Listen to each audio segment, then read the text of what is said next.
नमस्कार, मैं मनोज कश्यप। इस समय मौजूद हैं हम हरिद्वार के कनखल स्थित बैरागी कैंप में प्राचीन शमशान महाकाली के मंदिर में।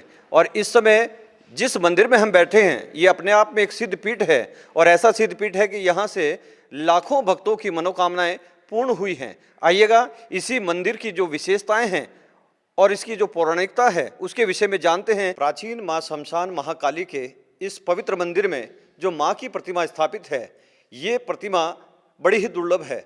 और इसके विषय में अगर मैं आपको बताऊं तो ये प्रतिमा उस समय को दर्शाती है कि जिस समय महाकाली ने अपना विकराल रूप धारण किया और त्राही त्राही पूरे ब्रह्मांड में हो गई। सभी देवतागण जिस समय घबरा गए और घबराकर देव आदि महादेव की शरण में पहुंचे और महादेव की शरण में पहुंचकर उन्होंने जब महादेव से प्रार्थना की कि महाकालिका के इस क्रोध को सिर्फ आप शांत कर सकते हैं, अन्य कोई भी देवता माँ के इस क्रोध को शांत नहीं कर सकता है, तो उस वक्त देव आदि महादेव ने माँ की पूजा की, प्रार्थना की। और मैं आपको दिखाना चाहूँगा कि जो स्वरूप इस समय आप देख रहे हैं कि जब देव आदि महादेव के भी वश में माँ न आई तो देव आदि महादेव माँ के सामने लेट गए कि अगर तुम्हें जाना है तो मुझसे लांग कर जाना होगा। और जाने अनजाने जिस समय माँ कालिका का पाँव देव आदि महादेव के वक्षस्थल पर पड़ा तो उसी समय माँ की जिह्वा बाहर आ गई और उसी समय माँ का क्रोध शांत हो गया और माँ का ये रूप ममतामयी हो गया।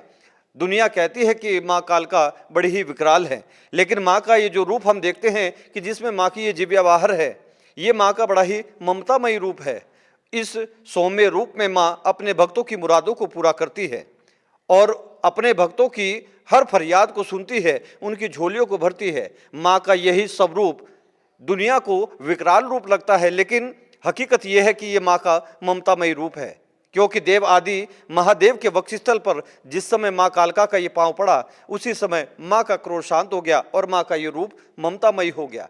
माँ की उसी ममतामयी रूप की ये प्रतिमा यहाँ पर स्थापित की गई है, जो कि प्राचीन शमशान महाकाली के नाम से यह मंदिर विख्यात है। और इस मंदिर के अंदर ये मूर्ति स्थापित है और इसी मंदिर में एक भूग्रह में एक मंदिर और बना है महाकाली का, जो कि बहुत ही पौराणिक है। और उस मंदिर के विषय में भी अगर कहा जाता है, जैसा कि आज हमें यहाँ के श्री महंत जी ने भी बताया था कि उस मंदिर में जब पूजा अर्चना होती है तो मात्र नवरात्रों के दिनों में ही ये पूजा अर्चना की जाती है और उसी माँ के पावन नवरात्रों के उन पावन दिनों में ही वो स्थान खोला जाता है और उसमें पूजा अर्चना की जाती है और अन्य किसी को वहाँ पर जाने की इजाज़त भी नहीं है। मैं कैमरामैन से कहूँगा कि आपको वो स्थान भी दिखाएं कि जहाँ पर माँ अपने इस गुप्त स्थान पर विराजमान है। आप देख सकते हैं कि जो सामने स्थान दिख रहा है ये माँ का वो गुप्त स्थान है जहाँ पर माँ साक्षात विराजमान है। और इस मंदिर की स्थापना होने से पहले ये स्थान यहाँ पर पहले से विराजमान है। यही वो रास्ता है जहाँ से इस भूग्रह के अंदर जाया जाता है, लेकिन यह मार्ग सिर्फ माँ के पावन नवरात्रों में खोला जाता है और इसमें आम इंसान को जाने की मनाही है, आवाजाही वो नहीं कर सकते हैं। सिर्फ यहाँ के जो महंत हैं, यहाँ के जो पुजारी हैं, वही सिर्फ माँ के उस दरबार तक जा सकते हैं।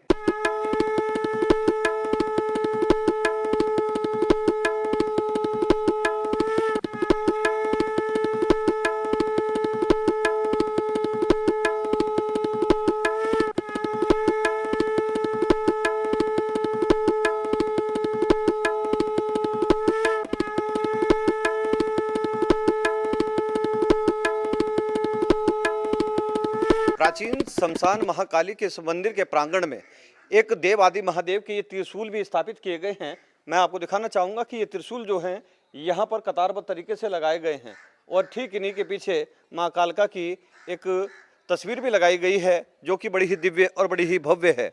और इस मंदिर की शोभा बढ़ाते हैं ये त्रिशूल और एक देव आदि महादेव के शस्त्रों के रूप में भी पहचाने जाते हैं ये त्रिशूल। और इसी त्रिशूल के साथ साथ में मैं कैमरामैन से कहूँगा कि इधर भी दिखाएं कि ये माँ कालिका के वो रूप हैं कि जिन रूप में बारंबार अनेकों बार माँ ने अनेकों दैत्यों को संहारा और अनेकों दैत्यों को संहारने के बाद में माँ अपने ममतामयी रूप में आई है।